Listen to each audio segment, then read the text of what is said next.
right? What a start. All right, okay. Now, we're ready to start, right? Okay. Oh, gosh. All right.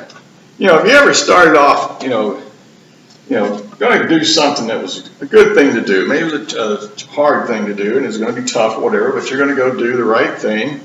And so you go and you head out to do that difficult right thing, but somehow in the midst of all that right thing, it kind of went bad, and you ended off in doing the wrong thing. Maybe your temper exploded and all sorts of whatever came out of your mouth, or you did the wrong thing. Somehow it just ended up started out good, and that's what you keep telling yourself. Well, it started out good, and you didn't mean for it to go wherever, but it did. Okay, and you start off to do something that's going to be honoring to God. It ends up being something sinful in the end there. It didn't take away the part that honored God, but you ended up in sin. That's not the way you want to end up when you're doing whatever you're doing in life. You don't continue to honor the Lord. I had a friend way back when he got saved, and they were having baptism services in the evening, and so he got baptized in the evening. And then afterwards, he and a group of his, this is a young career group of people in their 20s, decided to go out to have a celebration meal of his baptism. And somebody had the bright idea, let's have a bottle of wine, and we'll all have a toast. Give him a toast for getting baptized. And if there's nothing wrong, a little bit of wine here won't hurt anybody. So, okay, yeah, all right, they did that. And of course, they still have a wine bottle left. That was a toast. And so, well, we can't let that go to waste. And so one thing led to another. And then here's this guy who got baptized. And then 3 hours later, he's drunk at the table at a restaurant. That's how it started off with a good thing in the evening. And by the end of the evening, doing something that, was sinful. He got drunk, celebrating his baptism. Did not plan that. It was meaning to do that. That's what happened here. And so what we're doing, we're picking up the story of the Israelites here in the book of Judges. The 11 tribes of Israel are basically going to war against the tribe of Benjamin because a bunch of Benjamites did a horrible thing. The Benjamites in the town of Gibeah, they all night long ravished this woman, and she died as a result of it. And then, if you recall the story, the husband cuts her up in pieces and sends her out to all the tribes. All of Israel's in an uproar about this horrible thing that happened at Gibeah. So they wanted to gather together, said we need to punish these people. They talked to the tribe of tribe of Benjamin. Just hand over these guys and we'll make quick work of it. Of course, the Benjamites, with their tribal allegiance, said we're not handing over anybody. And so now we're going to have a whole war with the tribe of Benjamin. That's where we are at here. They're going to have a whole war with the tribe of Benjamin. And then they are so caught up in their self-righteousness is that we deserve, these guys deserve what we're going to give them. So they go barging off the war and send just a part of them down there, thinking this is going to be easy peasy stuff. We'll just go send part of our tribes to send Judah down there. And the Benjamites thumped Judah royally. Okay, beat a bunch of them. Okay, they killed, 20,000 people. And then they say, well, that hurt. There's still plenty of us. Let's go back and do it again. Killed another 18,000. Okay, we're getting just destroyed here. And then they had a whole day of fasting and weeping before the Lord, and had a time of turning around their lives and turning to God, offering Him burnt offerings and then peace offerings to celebrate our renewed relationship with God. And then instead of what they'd done before, they said, hey, Lord, we're going to go. Who should we go? Who should we send? And God's like, well, you didn't ask if you should go. Did you ask who should you send? So, you want to send Judah? Go ahead, send Judah. They get beat, they come back. Lord, we got beat, but should we go? We're going to go again, okay? Go right ahead, says God. They're not approaching God in the right way. You ever do that? You already got a plan you're going to do, and you pray about it. Isn't it amazing? God always agrees with you because you've already decided ahead of time that's what I'm going to do. Okay, so you pray about it, off you go, and maybe it worked out for you, maybe it didn't. I think, of course, in my history of ministry, I've seen a lot of people that with great confidence that they prayed about this boneheaded idea they got, and they go off, and it blows up in their face, and they don't understand it because they prayed about it and were convinced it was God's will. But anyway, this is a good example of this type of thing in the book of Judges. So after 2 times of doing their own thing, and God saying, if that's what you want to do, go right ahead. They come back and say, should we do this again, or should we just leave them alone? Okay, now you're asking God's what should we do? So God says, no, you go ahead and go, because these guys do deserve being punished. Go ahead and go, and this time I'll give you the victory. And that's where we're at in our story here. And so we sought God's guidance, and now God says go. So here's what happens here. So we're picking up in Judges chapter 20, beginning in verse 27. The sons of Israel inquired of the Lord, for the ark of the covenant of God was there in those days. And Phinehas, the son of Eleazar, Aaron's son, stood before it to minister in those days, saying, shall I yet again go out to battle against the sons of my brother Benjamin, or shall I cease? And the Lord said, go up, for tomorrow I will deliver them into your hand. And so here we get the time frame when this is happening. It's the same time frame as the previous story that we saw, that the grandson of Moses was this Levite that ended up creating a whole new religion up in the city of Dan, just in 2 generations. Now here we see this is the grandson of Aaron. So it's the same generation as the previous story. This is before there are any judges in the land. So this is so early in the history of the period of judges here. So anyway, so we see here a portrayal of approaching God in the correct way. You've got a high priest. You go to the high priest. You go make your offerings, and then you come to the high priest, ask him to inquire of the Lord. Okay, and so they're doing it what they should have done from the very beginning. That's what they should do. And sometimes when we're in a rush to go do the righteous thing, we need to slow down and stop and really talk to the Lord about it. Spend some time in prayer and talking to God about, is this really the best way? Okay, yes, something needs to be done, but I think I know what I'm doing. We don't say I think. I know what I'm doing, and maybe you don't know what you're doing. But, pause and pray and see if God gives you a different leading here, or confirms. You need to stop and pause. Take some time for the Lord, before you just go off in a self-righteous indignation and anger that you have the right to do whatever it is you're going to do. So they do. They go to the high priest, and they're doing it in the correct way. They had humility by the people, that they fasted all day before the Lord. Prepare themselves. They offer burnt offerings, which burnt offerings, if you're remembering, when you bring a burnt offering, that is saying, I'm totally submitting my life to you, Lord. I'm going to burn this whole thing up and sacrifice it before you. It's similar to a sin offering, but it's a greater thing. Sin is just, I'm sinful, forgive me. Burnt offerings, now I'm submitting myself totally to you. And then after they did the burnt offering, they followed that up with a peace offering. The peace offering is a celebration. Okay, this time we get to eat it. We celebrate our relationship, that we're at peace with God, because I've submitted my whole life to Him. You want to be at peace with God, submit your whole life to Him. Wherever you're at in your walk with Christ, if you're area not at peace with the Lord, you got to figure out why am I not at peace with God, and have I submitted that whole area of my life to Him? A lot of us worry about finances far more than we should. Of course, some of us may be lousy handlers of our finances too, but you should not be worrying about your finances here. You need to submit that whole thing to the Lord, which means when you submit that whole thing to the Lord, what is the first thing that comes to mind? You're going to submit your finances to the Lord.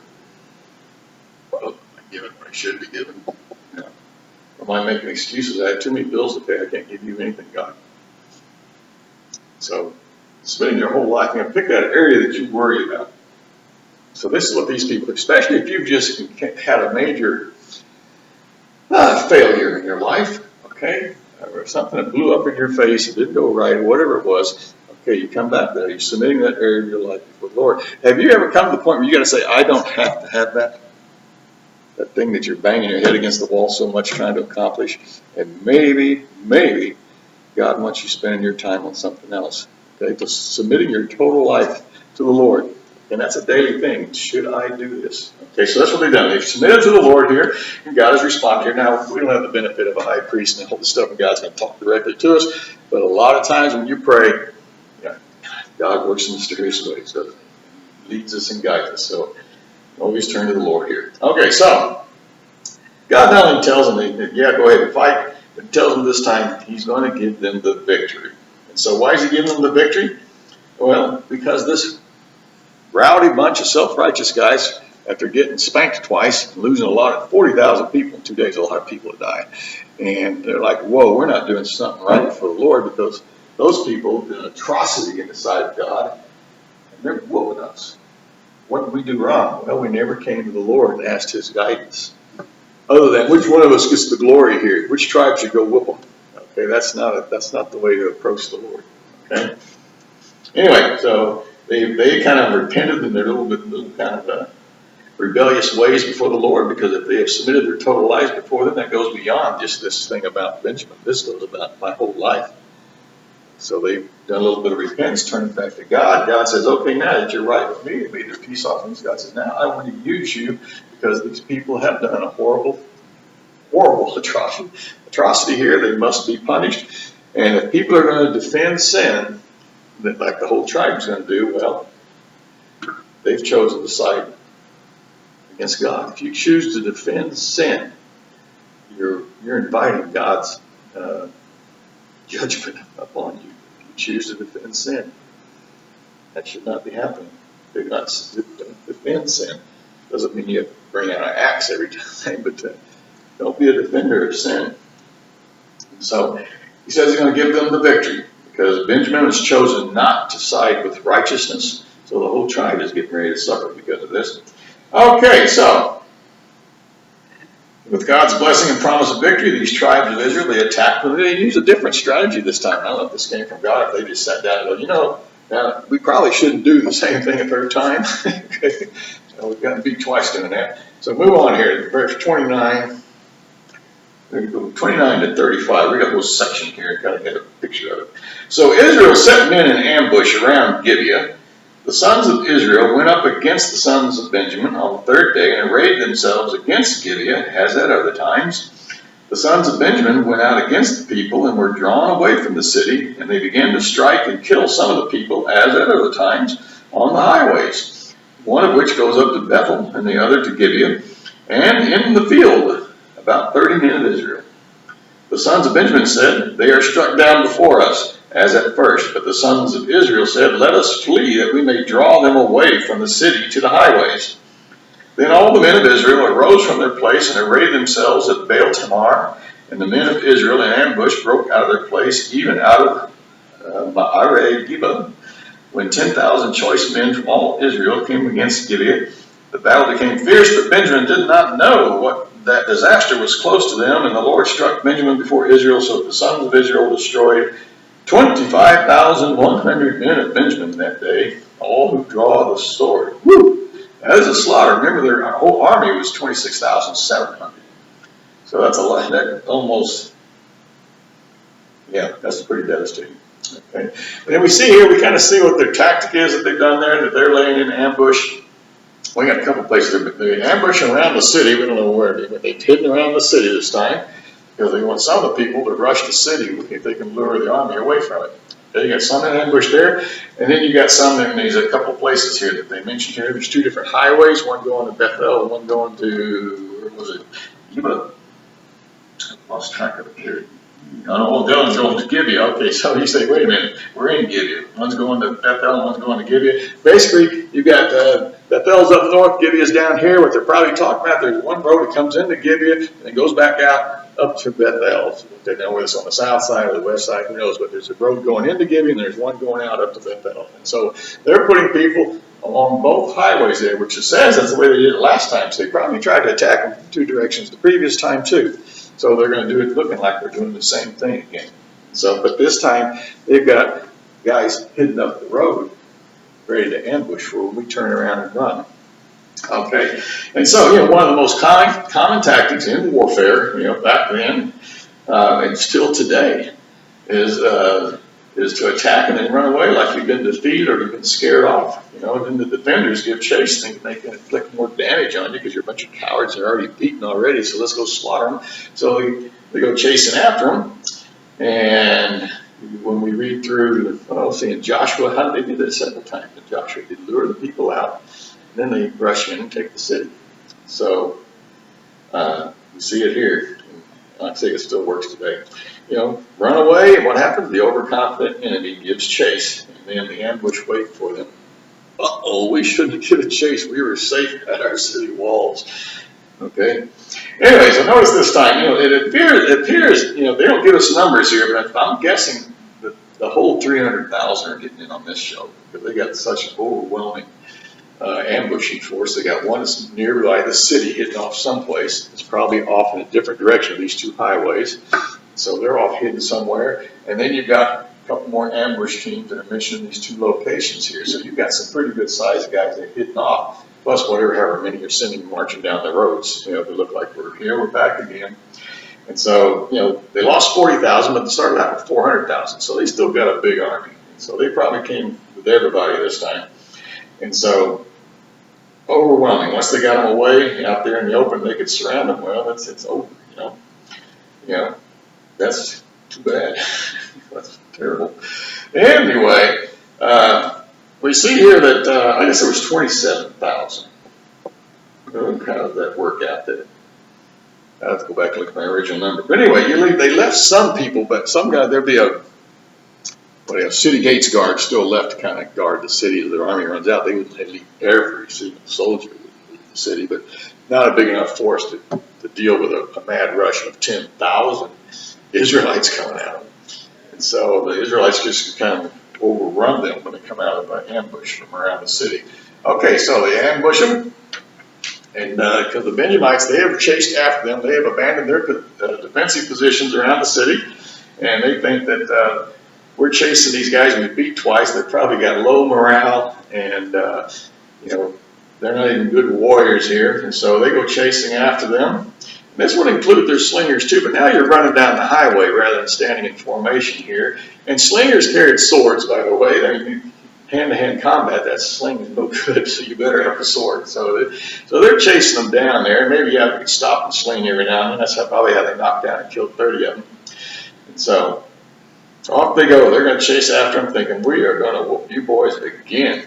So they run far enough away down the highway, no doubt appearing to be in complete disarray. We want them to think we are panicked, you know, probably got some fake injuries going on there where we're helping people hobble along. Look at them. We can catch up with these guys. No problem here. And so they want to look like they are sitting ducks to the Benjamites. So the Benjamites will really move in with no caution. They just look at them. We're going to get them, you know. Then when they get close enough, guess what happens? There's more soldiers hiding on each side of the highway. And then now you're coming from both sides and from the front.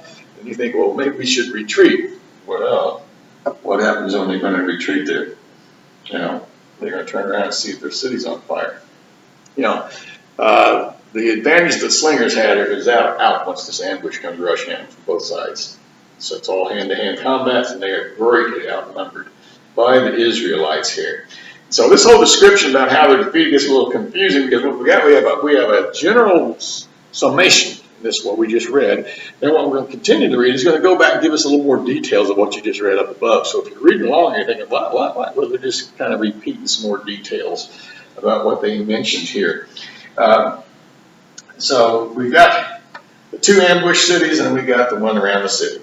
Two ambush locations, those funny named places, and then we've got the ones around the city. In verse 31, we see that the Benjamin army chased the Israelites down two different highways, so you've even divided their army. Okay, so that's another strategy, divide and conquer. So they were chasing them down the two highways, which was part of the strategies they set up there. And so there's all sorts of new strategy going in this time with the Israelites here. So in verse 33, we see that we got these two ambush armies. Okay, the one at Baal Tamar. Baal Tamar, that just means Lord of Palm Trees. It's an unknown location somewhere near Gibeah. We don't know where it is, but somewhere nearby, one of the highways anyway. It's going to be nearby one of the highways. And the general consensus is, since they don't know where it is, that it probably was not a town. It was probably a shrine where Baal was worshipped.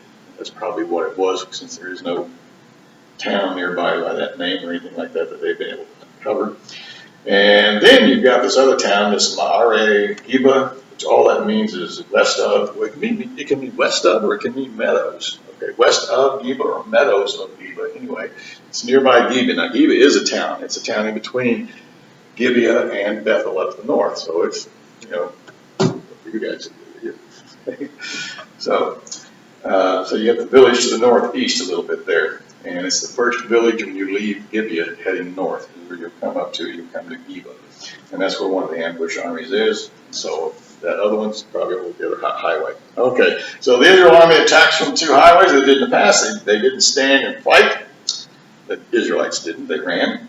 A few of them still got killed, which got slingers. Remember, they run up to the city like they're going to attack them always. And as soon as the slingers probably let go of their first volley, down went 30 of them, and then they turned and ran. Is probably what happened here as took place here. And so they turned and ran. The Benjamites are laughing and let's go kill them. Let's go chase them down. And they don't realize that this is going to be a big mistake. They run out of town down the highway. When they do that, in rushes in 10,000 Israelites, and they don't just take the city; they burn it to the ground, kill everybody in it. It's kind of overkill a little bit, but that's what they did. Let's read on here, verse 36. So the sons of Benjamin saw that they were defeated. Why did they see? Because they turned around and saw there's smoke coming up from the town. When the men of Israel gave ground to Benjamin because they relied on the men in ambush whom they had set against Gibeah, the men in ambush hurried and rushed against Gibeah. The men in the ambush also deployed and struck all the city with the edge of the sword. Now the appointed sign between the men of Israel and the men in ambush was that they would make a great cloud of smoke rise from the city. That's the sign. When we've set the whole city on fire, you know we won. Okay. Then the men of Israel turned in battle, and Benjamin began to strike and kill about 30 of the men of Israel. We've heard that already. For they said, surely they are defeated before us, as in the first battle. But when the cloud began to rise from the city in a column of smoke, Benjamin looked behind him, and behold, the whole city was going up in smoke to heaven. Then the men of Israel turned, and the men of Benjamin were terrified, for they saw that disaster was close to them. Smoke comes up. Ambush from the sides come in. Guys that you're chasing all turn around. And we turn around and look back there, smoke, which means our town's just been captured. That means we're surrounded. We're surrounded. We're 26,000 guys, and we're surrounded by hundreds of thousands of enemy at hand-to-hand combat. We don't have a chance. That's the whole idea behind strategies. You're not going to have a chance here. And so, verse 43 here makes it clear that Benjamin was surrounded in the wilderness. Verse 43 there says they surrounded Benjamin. The way they tell it doesn't in any kind of chronological order, so you're sort of like, what? Okay. But yeah, you put all the pieces together and you can figure it out. Okay. Anyway, they were. A portion of the Benjamites tried to break through. Okay. What's going to happen here? And to get to the rugged terrain, and there's a natural defensive position someplace called the Rock of Rimmon. And that's not going to be easy escape because we have to break through a huge horde of the Israelites for us to get through there. And probably the whole mob of them went in one direction. And this shows you how much the slaughter was as they made their way and they finally pierced through in that direction heading toward wherever this Rock of Rimmon is. And so, notice in verse 45 it says 5,000 were killed in rout. I don't know why they're trying to do that. So a bunch of them broke through, but then 2,000 more were killed at the village of Gidom. So they may have broke through, but the ambushing army are still on their tail. And so 2,000 more of them die as they're still trying to flee, and only 600 make it safely to the Rock of Rimmon. So, and then the Israel army, for whatever reason, decides not to attack the Rimmon. At Rimmon, it must be a pretty good defensive position. They finally got up to it, and they thought, we have done enough damage. Well, we've got the city, we've got them. They're up there. So they decide, well, there's easier targets to attack than attack the Rock of Rimmon. Verse 48, the men of Israel then turned back against the sons of Benjamin. Here's where you started out doing something right. And now in the fever and in the glory of yourself, let's keep going. And now we cross the line. They turned back against the sons of Benjamin and struck them with the edge of the sword, both the entire city with the cattle and all that they found. They also set fire on all the cities which they found. Not only did they destroy Gibeah, they went across the whole territory of Benjamin. Remember, all their soldiers are here. All these other towns are unprotected. They go all across Benjamin and basically genocide, slaughter every Benjamite in the country. That's going too far. That's where you shouldn't have done that, guys. That's not what's happening here. And in the midst of, in this type of warfare, bloodlust kind of takes over. Let's just keep killing everybody. And I say this kind of warfare, any warfare that's in the midst of horrible battle, pretty soon you're just killing everybody. It's not you. That's what happens. And so that's gone too far. Benjamin army's decimated. The war is over. Gibeah is destroyed. That was our goal, right, guys? Now, why are we heading out for the whole rest of the territory which would be about the size of Whiteside and Carroll County together. Okay, we're going to hit all those towns, just destroy everybody. Yeah. God certainly didn't say, do that. I mean, you killed the elderly, you killed the women, the children, you killed everybody. And God did not say do that. And he said he'd give them the victory over the army of Benjamin, not go out and slaughter every Benjamite. That's what they did. So the violence, and this is what happens, violence gets out of control quickly. You know, our own riots in this country is going to show that, you know. But those are nothing on this scale. Gets out of control quickly. It's justified in the minds of those who commit it and their sympathizers. They justify it too. And even though there's no reason to continue the violence, the army of the 11 tribes felt justified in what they did. You know, let's go get everybody, you know, doing what's right in their own eyes. Notice the theme of the book. It comes right back up. What's going on here? These guys are not doing what God told them to do. Well, then where did they get this idea? And if they were a bunch of Christians, there'd be somebody saying, we prayed about it. Yeah, right, okay. All right. They're going doing what's right in their own eyes, taking advantage of what God granted them, and then intentionally went beyond and chose to go do something evil. And in the midst of your self-righteous, you know, these people are as guilty as everybody else. Guilt by association, knowing the commands of the law that the sins of the fathers will not be passed down to the sons. They will not punish. You know, sons are not to be punished for the sins of the fathers. The fathers are not to be punished for the sins of the sons. You're not to punish the relatives. This is what they did. And at this time, this evil act that they did seemed like the right thing to do. It seemed like the right thing to do. That's what they're thinking, you know. You ever catch yourself looking back thinking, boy, at that time it seemed like the right thing to do. Now as you're a little ways down the road, you're thinking, what was I thinking? You know? So they just think the Benjamites deserved all this death and destruction. Anyway, God in His grace gives them the victory over the army. And they take advantage of God's grace and turn it into license to do whatever they want to do. We have to guard ourselves on that too. Taking God's grace and turning it into a license to go do something that's probably not the best thing to do, but after all, we're living by grace, not by law, and we do all sort of rationalization. This is what they've done.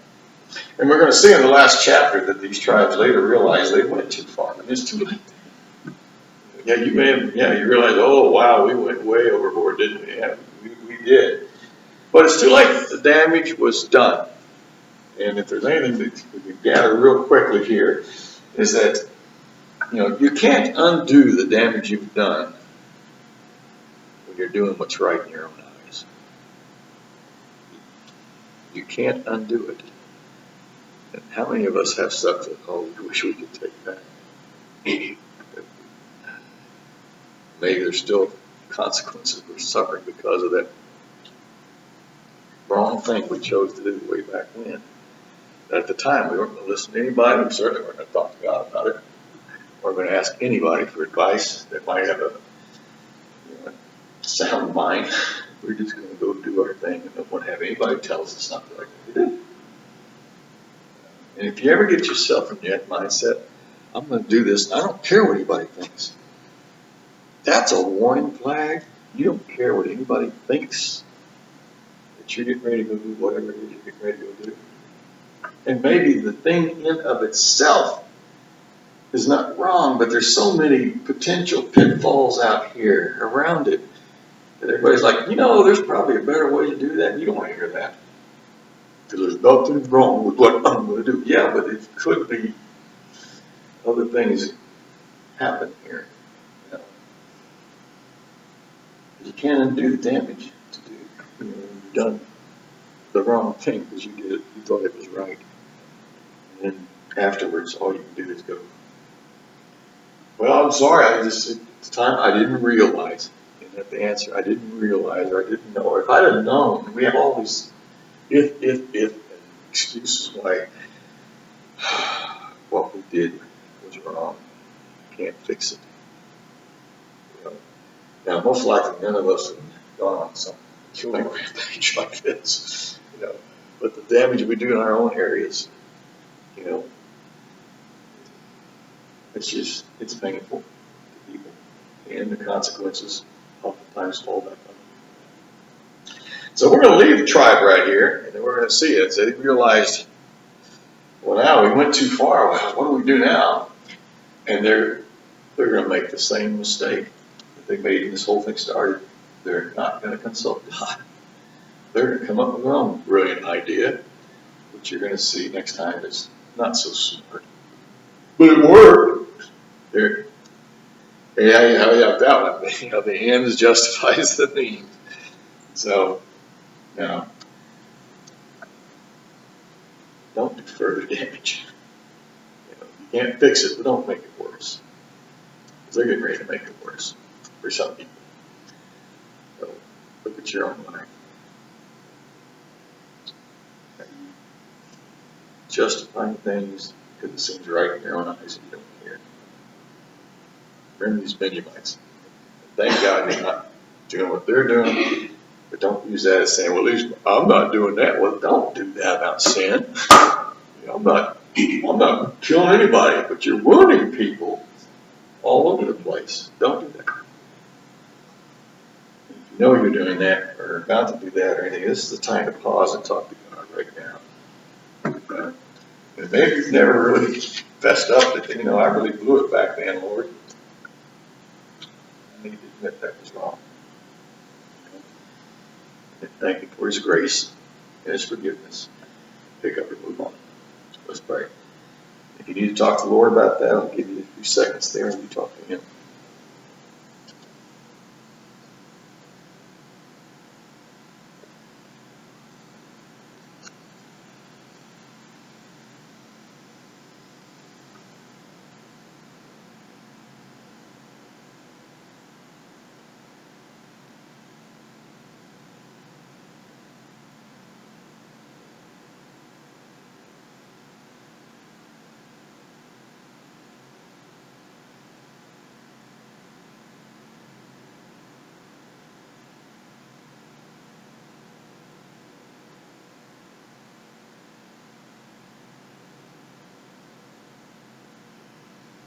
Lord, we pray, Father, that today is not the day that we will talk to you about issues in our life.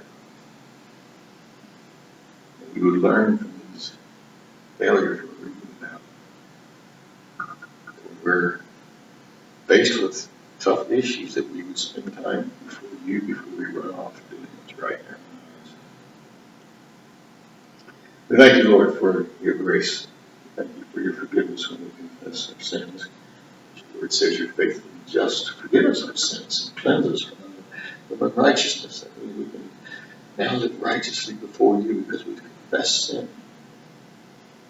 We've washed it away. That's why Christ died. So we thank you for that, Lord. We pray, Father, that you open our eyes to the world around us, and we would see the world as you see it, a world full of sorrow and darkness and sin that needs the light of Christ. And may we be the bearers of that light, Lord, by the way we live, and by the way we speak, and the message we communicate to people. And somewhere in the midst of our talking and enjoying other people's company, we can also share the light of Christ with them. That's where our joy and our happiness comes from. That's why we don't worry about things like that person across the table may be worried about. We cast all of our cares before you. You carry us, Lord. We're thankful for it. So may we go from here leaning on your everlasting arms of love, Lord. Use us to your glory. In Christ's name I pray. Okay, we've got one last